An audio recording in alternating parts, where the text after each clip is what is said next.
평강에 이렇게 말씀을 드렸습니다. 오늘 16절을 한 절을 읽었는데 이렇게 말씀하고 있네요. 평강의 주께서 친히 때마다 일마다 너희에게 평강을 주시고 주께서 너희 모든 사람과 함께 하시기를 원하노라. 많은 사람들이 생각을 하기를 복을 뭐냐?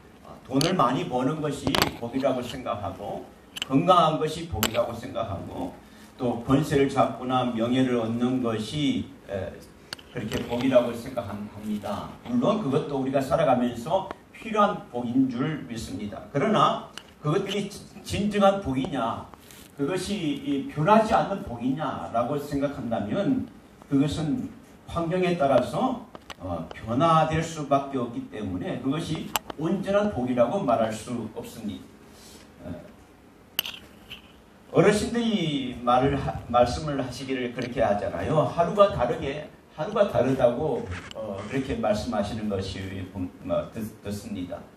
또 아무리 좋은 인기 있는 사람이라도 연예인이라도 시간이 지나가면요, 세월이 지나가면 어느덧 그 사람들을 잊어버리게 되고 또 세상을 떠나게 되면 더욱더 잊어버리는 그런 가운데 우리가 살아가고 있습니다. 그러므로 땅의 복은 영원하지 않다는 것입니다. 땅의 복은 지속되지 않는다는 것입니다. 시간이 지나가면서 없어지는 복이 아니라 오늘 우리에게 주시는 복은 은혜와 평강의 복은 이 땅을 살아가면서 없어지지 않는 복, 내게서 빼앗아갈 수 없는 복이 하나님이 주시는 은혜와 평강의 복이라는 것입니다. 어저께 말씀 가운데 2022년도 여기까지 도우신 에베네셀의 하나님께서 우리를 도우셨듯이 2023년도를 살아가면서 하나님의 은혜와 평강의 복이 여러분의 가정과 사업과 여러분의 삶 가운데 있게 되기를 축원합니다. 평강의 복이, 은혜와 평강의 복이 얼마나 중요한지요. 그래서 첫째 주에 어떤 말씀을 전할까 생각하다가 은혜와 평강의 복이 우리 모두에게 임하게 되기를 원한다는 생각이 들어서 이 말씀을 듣겠습니다. 은혜는 우리가 카리스라고 하잖아요. 은혜는 그저 주시는 선물이에요. 내가 어떤 대가를 치루어서 받는 것이 아니라 그저 주시는 것을 말하고 있습니다. 아담의 범죄로 인해서 우리가 모든 후손들이 죄의 후손으로 태어나서 죽을 사망 가운데 있을 수밖에 없고 사망에 빠졌잖아요. 그런데 하나님께서 우리를 구원하시기 위해서 예수님을 이 땅에 보내시고 십자가의 대속함을 속량함을 통하여서 우리가 구원함을 얻게 되어서 누구든지 예수 그리스도를 믿기만 하면 구원함을 받는다는 것이, 이 놀라운 것이 바로 하나님의 은혜라는 것입니다. 그래서 성경에 이렇게 말하고 있습니다. 하나님이 세상을 이처럼 사랑하사 독생자를 주셨다. 하나님이 세상을 이처럼 사랑하사 독생자를 주셨으니 누구든지 저를 믿는 자마다 멸망치 않고 우리가 잘해서 노력해서 멸망하지 않는 것이 아니라 저를 믿는 자마다 멸망하지 않고 영생을 얻게 하려 하십니다. 이것이 하나님의 은혜의 대표적인 말씀이라고 생각할 수 있습니다. 그래서 이 은혜는, 이 구원은 은혜로 받는 것이지 우리의 행위로 받는 것이 아닙니다. 은혜. 그 다음에 평강이라고 말하죠. 히브리어로 샬롬이라고 말합니다. 샬롬. 그래서 이 샬롬이라는 것이 얼마나 참 귀한 것인지요. 이 평강, 평화라는 것은 모든 사람과의 관계 속에서 나옵니다. 관계가 나쁘면요, 평화롭지 못해요. 가정에서 남편과 아내가 관계가 좋지 않으면 가정에 평화가 없습니다. 부모와 자녀가 관계가 좋지 않으면 평화가 일어날 수 없어요. 그러니까 관계가 올바르지 않는 관계는 평화를 맛볼 수 없다는 것입니다. 마찬가지로 하나님과 나와의 관계 속에서 관계가 올바른 관계가 맺지 못한다면 하나님이 주시는 그 평화를 우리가 맛볼 수 없게 되는 것입니다. 오늘 이 은혜와 평강, 은혜가 하나님께서 거저 주시는 것이라면 평강은 거저 주시는 은혜를 통해서 받아 누리면서 살아가는 상태를 바로 평강이라고 말합니다. 그래서 하나님의 은혜를 누리지 못한 사람은요, 평강을 맛볼 수 없대요.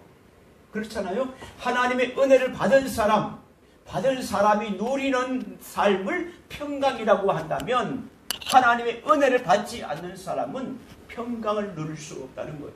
그 사람들은 이 땅 가운데 살아갈 때 잠깐 평강을 누리고 은혜를 기쁨 가운데 있지만은 그것이 지속될 수가 없다는 말씀입니다.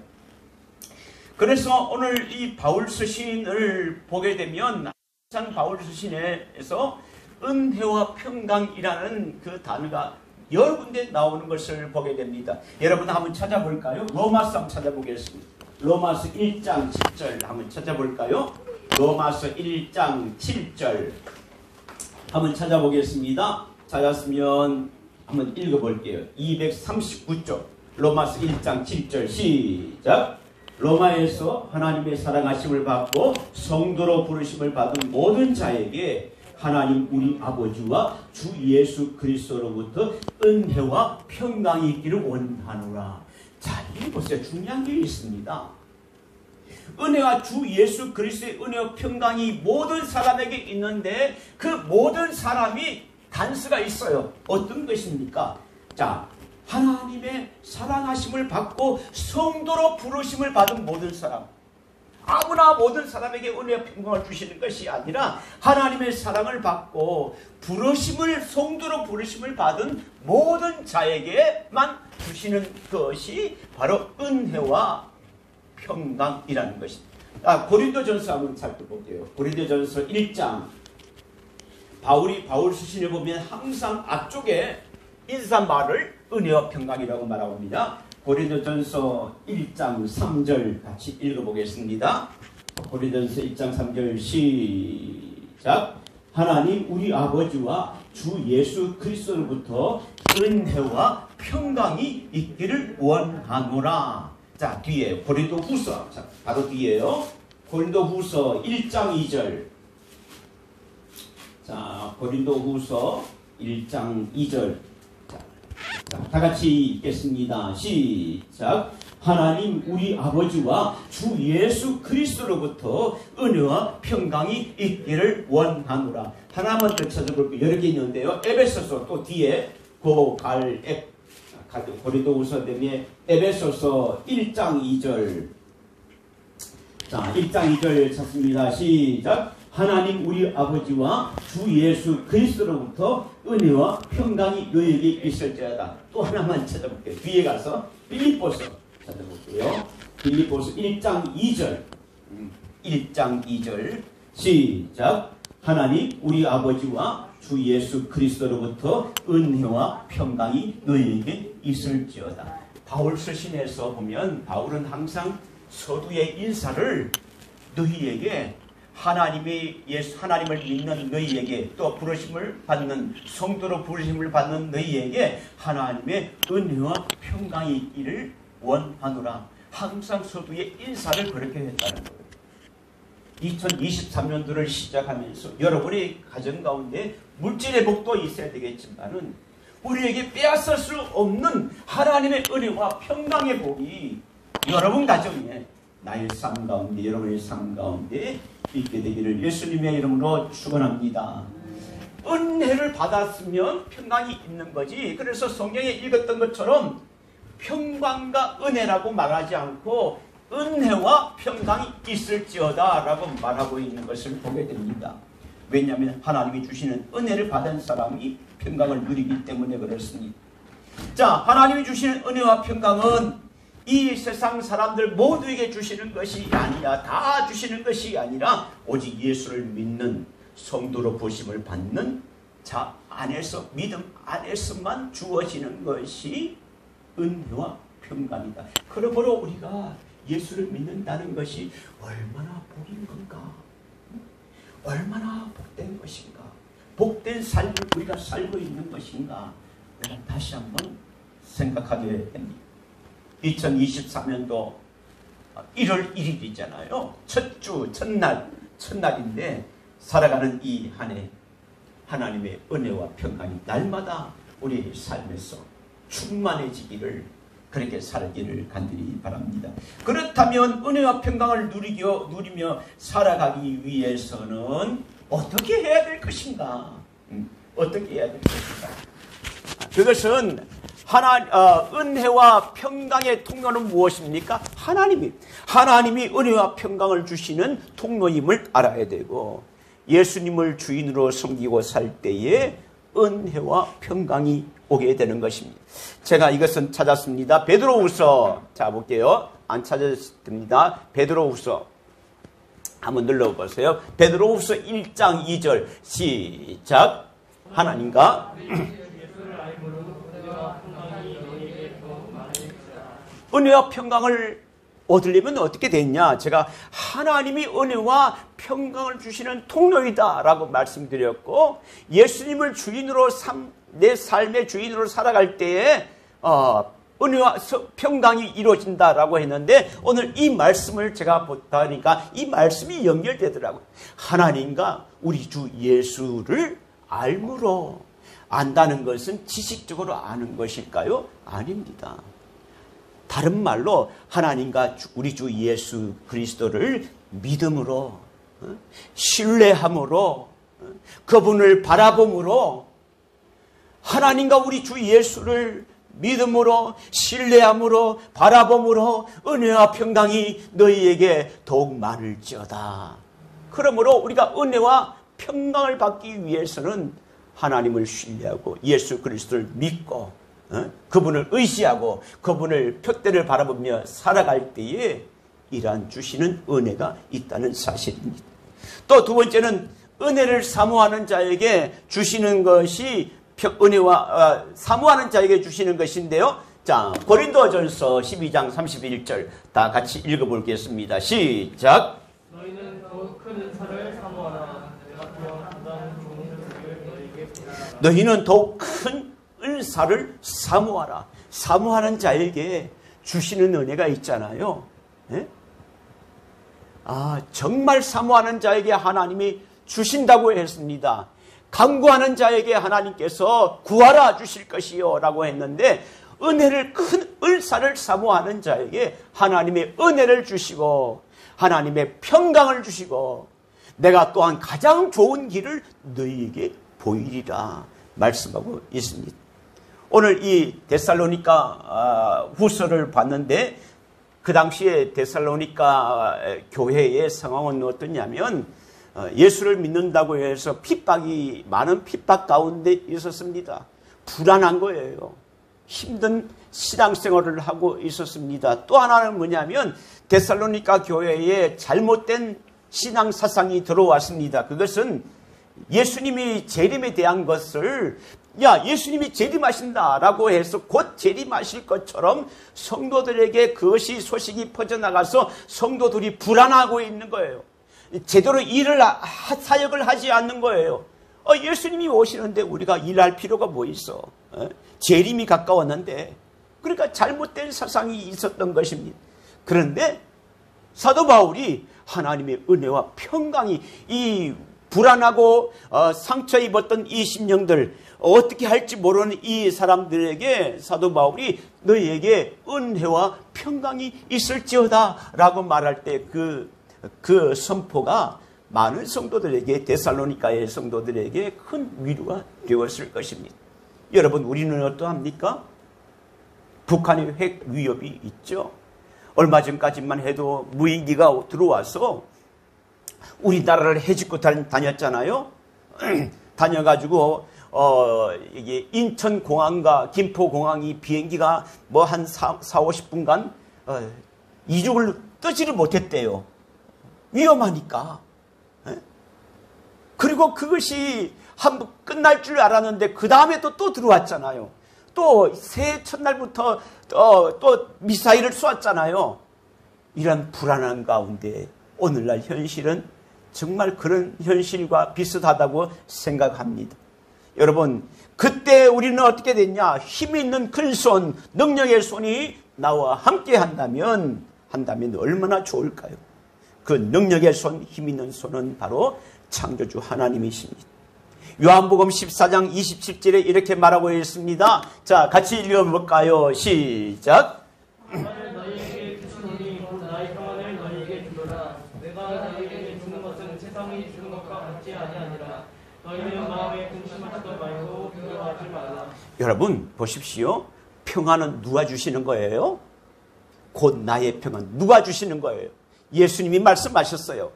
평안을 너희에게 끼치노니 곧 나의 평안을 너희에게 주노라. 평안이 어디에서 오는 건가? 평안의 주체가 누군가? 라는 것을 성경에 분명히 말하고 있습니다. 곧 나의 평안을 너희에게 주노라. 내가 너희에게 주는 것은 세상에 주는 것과 같지 아니하니 세상에 주는 것 평안은 잠시 있다가도 없어지고 없다가도 있어지고 불안한 것 가운데 있지만은 그러나 내가 주는 평안은 세상에 주는 것 같지 아니니 너희는 마음에 근심하지도 말고 두려워하지 말라. 저는 사도 바울의 이 인사를 생각을 하면서 은혜와 평강의 복이 얼마나 중요한 건가.